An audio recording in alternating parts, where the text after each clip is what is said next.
হে আমার বান্দা বান্দি বলো, তোমাদের মধ্যে কি এমন কোন ব্যক্তি আছো যে তোমাদের মধ্যে কোন একটা ব্যক্তি নিজের ভাই মারা গিয়েছে, সেই মৃত ভাইয়ের গোশত ছিঁড়ে ছিঁড়ে খেতে কি তোমরা পছন্দ করবা? কে পছন্দ করবে? কথা বলেন। মৃত ভাইয়ের গোশত কেউ ছিঁড়ে ছিঁড়ে খেতে পছন্দ করবে?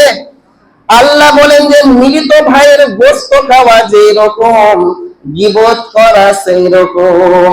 নাউযুবিল্লাহ। আমরা বেঁচে থাকবো তো ইনশাআল্লাহ? আমার গীবত নিয়ে আপনার আলোচনা না।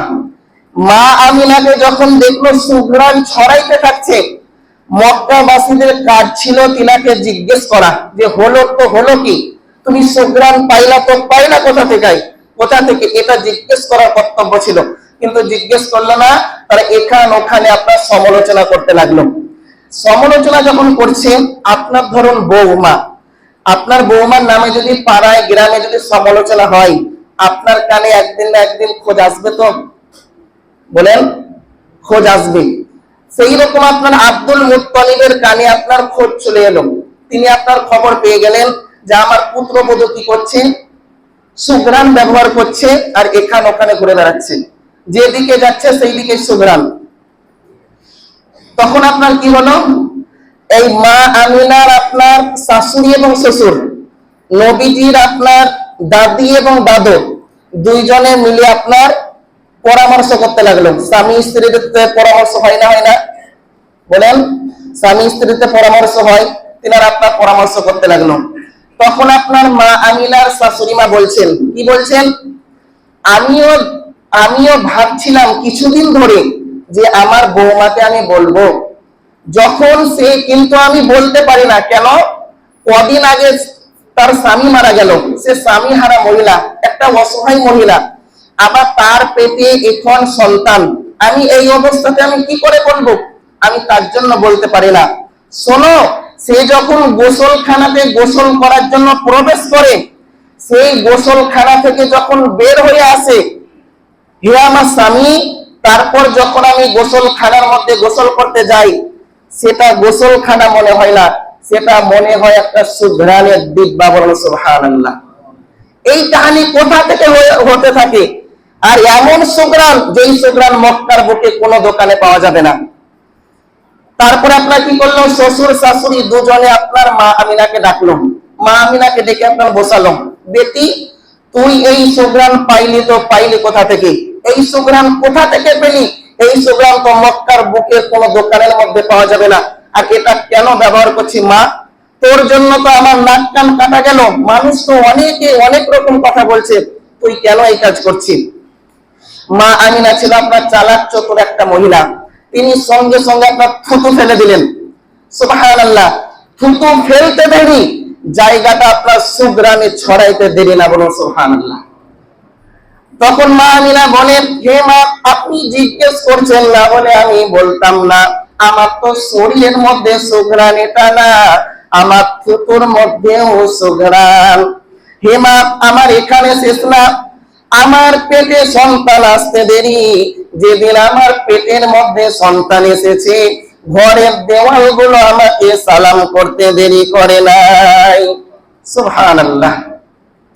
হে মা, এখানে শেষ না, যেদিন আমার পেটের মধ্যে সন্তান আসছে, ঘরের বালির কোনাগুলো আমাকে সালাম করতে দেরি করে নাই। মা, এখানে শেষ না, আমি রাতের বেলায় যখন আমি বাইরে বের হই, তারাগুলো ছুটে এসে আমাকে সালাম দেয়। মা, এখানে শেষ না, আমি রাত্রে বেলায় যখন বাইরে বের হই, চাঁদ ছুটে এসে আমাকে সালাম দেয়। দিনের বেলায় যখন আমি রোদে বের হই, সূর্যের যখন তাপ আমাকে লাগে, মেঘগুলো ছুটে এসে আমাকে ছায়া করতে দেরি করে নাই। মা, এখানে শেষ না, আমি যখন উত্তপ্ত বালির ওপর পা দিই, উত্তপ্ত বালি ঠান্ডা হতে দেরি করে না। মা, আমি যখন উত্তপ্ত পাথরের ওপর পা দিই, উত্তপ্ত পাথর তখন ঠান্ডা হতে দেরি করে না। মা, এখানে আমার কোনো ক্ষমতা নেই, সব আমার পেটের বদৌলত। বলুন সুবহানাল্লাহ। এখানে আমার কোনো ক্ষমতা নেই। আমার যেদিন থেকে পেটে সন্তান আসছে, আমার সাথে এই রকম কাহিনী, এইরকম ঘটনা আমার সাথে হতে থাকে। আর কিছুটা বলি আপনাদের সম্মুখে কথা, শুধু এখানে শেষ না। যখন আপনার মা আমিনা রাস্তা দিয়ে যেত, যখন যেত, গাছপালা গুলো, তরু লতা গুলো আপনার ছুটে এসে মা আমিনাকে সালাম করত।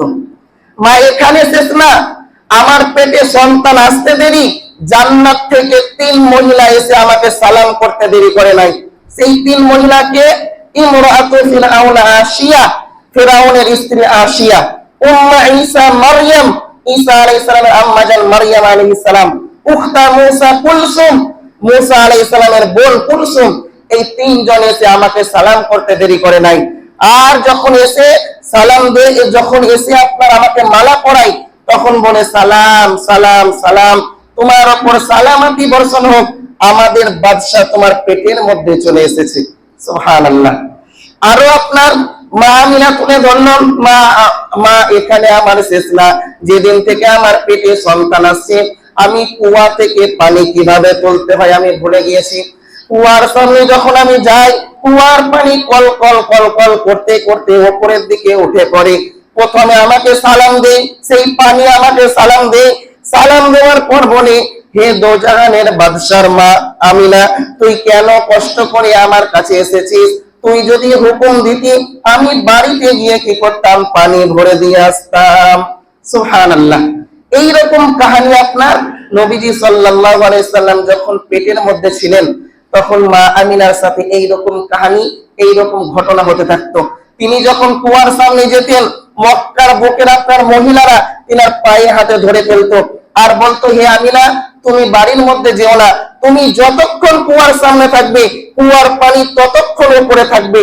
তুমি চলে যাবে আর কুয়ার পানি নেমে যাবে, আমাদের রশি দিয়ে পানি তুলতে হবে, আমাদের কষ্ট হবে, বরং তুমি থেকে যাও, তোমার বর্তন গুলো আমাদেরকে দাও, আমরা ভরে দিচ্ছি তোমার বর্তন, মেহেরবানি করে আমার কাছে থেকে যাও। মা, এখানে আমার কোনো আমার ক্ষমতা নেই, সব আমার পেটের বদৌলত। সুবহানাল্লাহ। কথা বুঝতে পারলেন?